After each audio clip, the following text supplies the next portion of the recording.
One. Hello, friends. Thank you so much for joining us again. This is our Lent small group, Life of the Beloved by Henry Nouwen, and this is our session 5.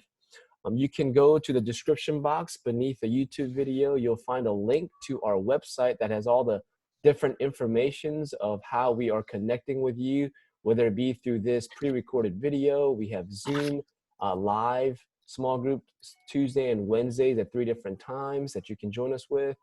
There's also a take-home kind of questionnaire that you can use in your own time, in your own homes, as you read the book together with us. So once again, we know that this is a Lent season, but also this is Lent season unlike any other. There's COVID-19 shelter in place that we're all wrestling with. We're praying for you, and we love you, and we hope that you'll reach out to us with your needs, with your concerns, and with your joys.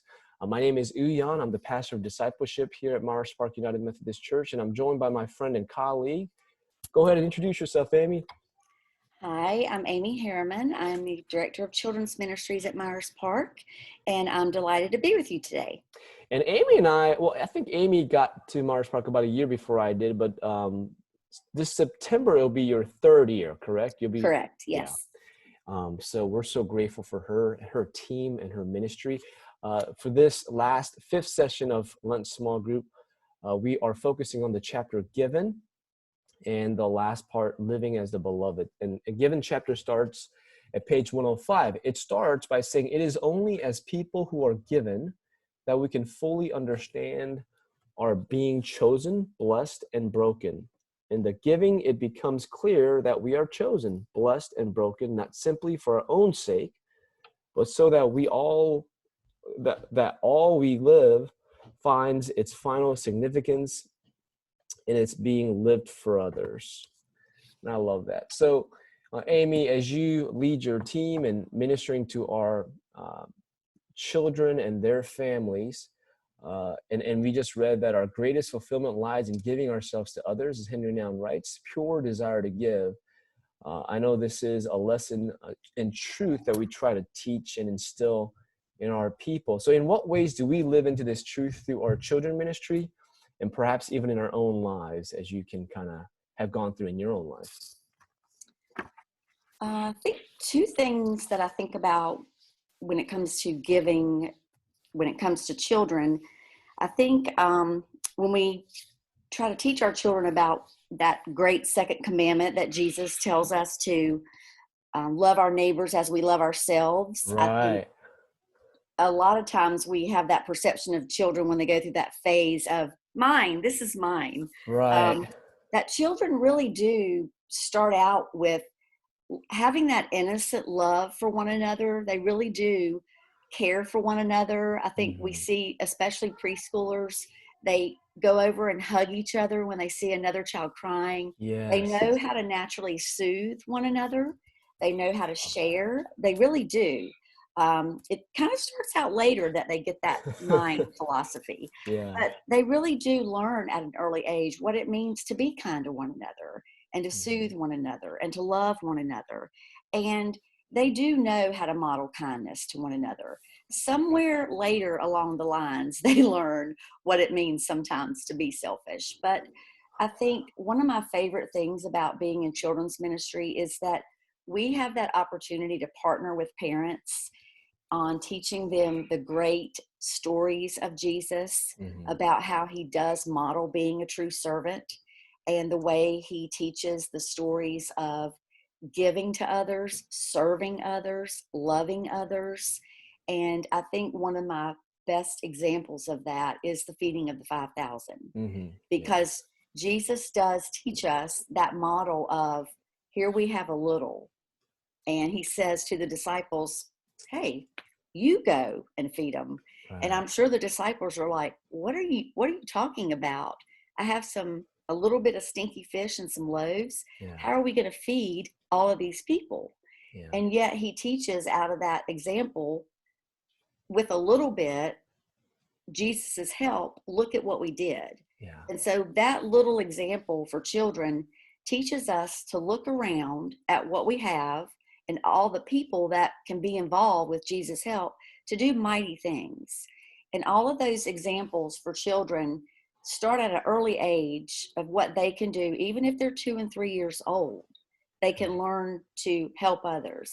And I think in children's ministry, we have the opportunity to teach them the why of what we're doing.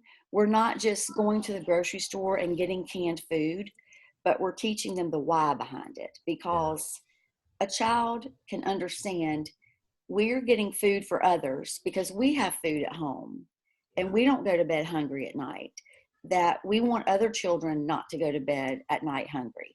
So that's a fun part of Jesus ministry and why we're doing it. And we're teaching children the emotions and the feelings behind it.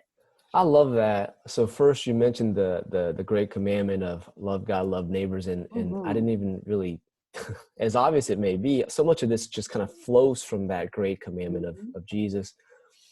And then, and the other part that you just mentioned that's so true and profound, like kids actually know this innately. And then as they grow older, they need to be reminded.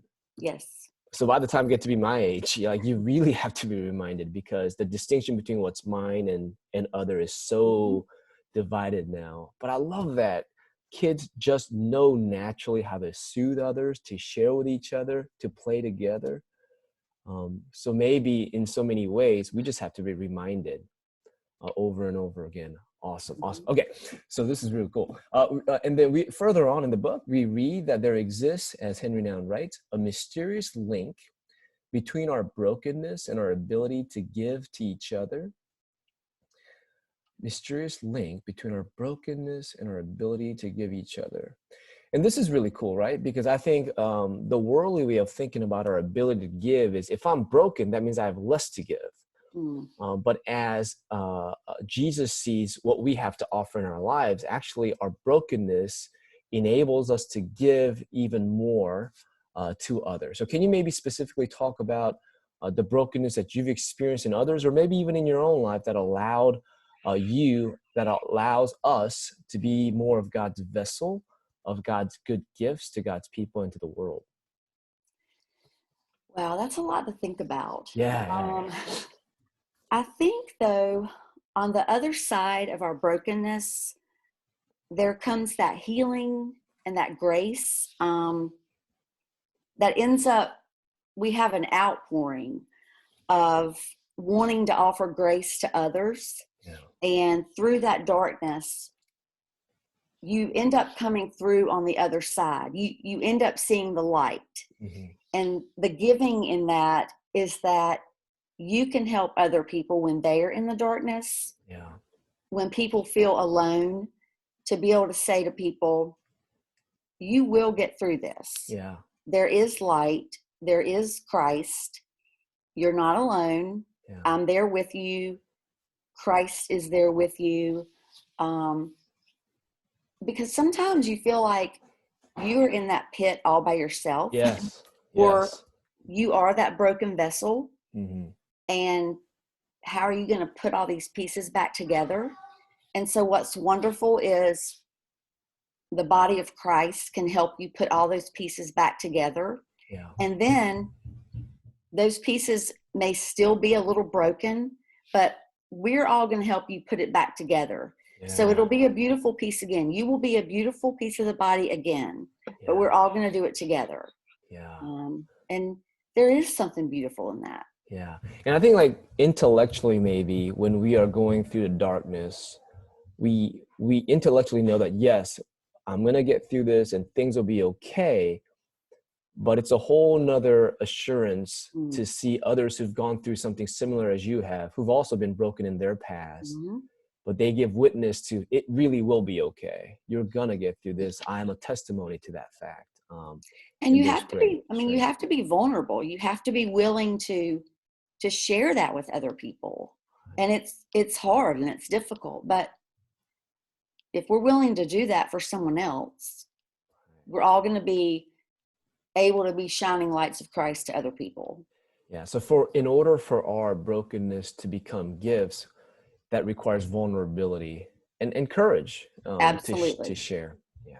Thank you. Thank you. There's a story that and I don't know who shared this story. So many of the stories that I share, I can't really give proper footnotes because I don't remember who said it. To your earlier point about that pit imagery, there's a story of these two men who's walking down the field, and one of the two falls into a pit, and he tries to climb out, but he can't.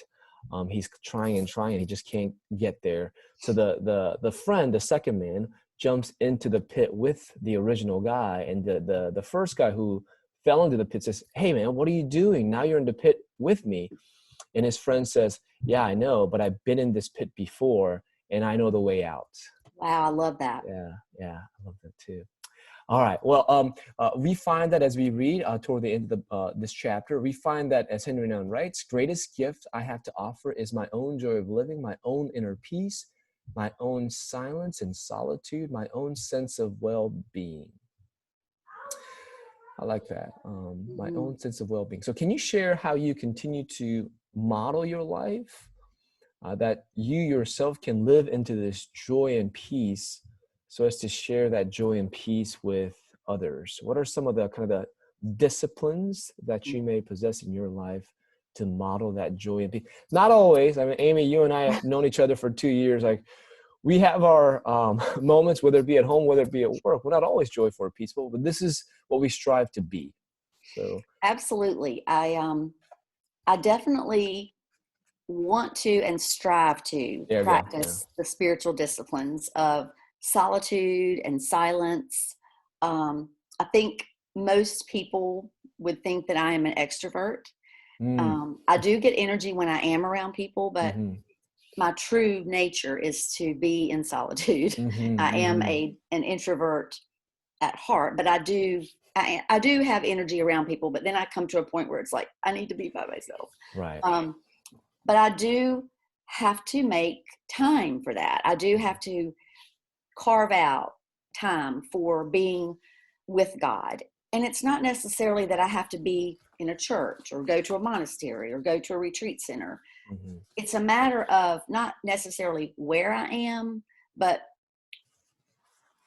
being in the presence of God necessarily. It's not where I am, but who I'm with. Yes. Maybe that's what I should say. Yeah. So I have to be intentional. I'm very intentional, and it took years to get to this point where I would say, Fridays are my Sabbath day. I will not schedule anything on that day. And there are times when I will schedule a retreat day somewhere or an overnight retreat somewhere. So I am very intentional about that. But as you know, being in the ministry and maybe other people in their professions, you can get so focused on doing that you are not being with God. So I think we all run the risk of doing that. And you get to a point where you are just empty. You're just going through the motions of life. And I think we all need one or two people in our lives that can say to us, hold us accountable, and say to us, basically, how is it with your soul? Yeah. And if they can recognize something in you that you are running dry, that something's off with you, they need to hold you accountable for that. And when they can say that to you, it may catch you off guard and it may offend you just a tiny bit. You may get a little defensive, but you need someone in your life to say that, because that should be a sign to you that you need to stop and take some time for yourself and be with God. Yeah. And I hope everyone would have someone in your life. It may be your spouse, it may be your best friend, it might be a family member, but I think we all need someone in our life that will hold us accountable, because it will come out in other ways in your life. It will come out, it'll affect your health. It'll affect the way you treat other people. And I just think we all need to have that focused time with God. We're all better for it. And when we can feel inner joy and peace, we will certainly, that joy and peace will emanate to other people. And we all need that in our lives. That emanate reminds me of that image of my cup runneth over. Absolutely. Right? But when we are running empty, like you've alluded to before, then our cup is not running over. No, you're not giving by anyone anything, because you're not giving it to yourself. Yeah, absolutely. Well, awesome. One of the things that I kind of wanted to end our time with is in that last chapter of Living as the Beloved on page 137. This is one of the last things that Hindernown writes. Eternal life is not some great surprise that comes unannounced at the end of our existence in time. It is rather the full revelation of what we have been and have lived all along. And perhaps and I didn't even think about this as I invited Amy, and she graciously agreed to spend this last session 5 together. In many ways, I feel like that having lived all along is to reclaim some of the profound truth and deep sense of being that our children already possess. And along the way, so many of us kind of lose. And we just have to reclaim it, rename it, and live into that over and over again. So once again, friends, thank you so much for being with us. Amy, I want to extend a deep gratitude for your time and your service and your leadership within our children ministry, for your entire team. We will continue to connect with you over and over again during these times. I know this is the last recording of our book, Life of the Beloved, but we are currently also working to discern how we can continue to provide these videos for you to view at home, and also further Zoom virtual conferencing so that we can have community together, because it seems like COVID-19 shelter in place may continue beyond our Lent season. And if that's so, we will continue to be with you throughout the time. And by the way, just a quick plug, if you will find, actually, Amy, while we have a couple of seconds, can you also let folks know of where they can find children ministry teams resources for families that may have children that are of age? Yes, you can go to the Myers Park website and go under Grow and Learn, and there's a children's ministry tab. And Catherine Willis, our fabulous communications coordinator, updates that all the time. And while you were talking, something came to my mind. I think it would be awesome if we could ask ourselves every day, what can I do for Christ today? And what can I do for our church today? Yeah. Amen to that. So please go to our website and you can find all different kinds of resources, especially for our children ministry and for your kids. Thank you again, friends. May the peace and great grace of Jesus be with you always. Reach out to us if we can be of service to you. God bless you this day. And thank you again, Amy. Thank you. Bye. Bye.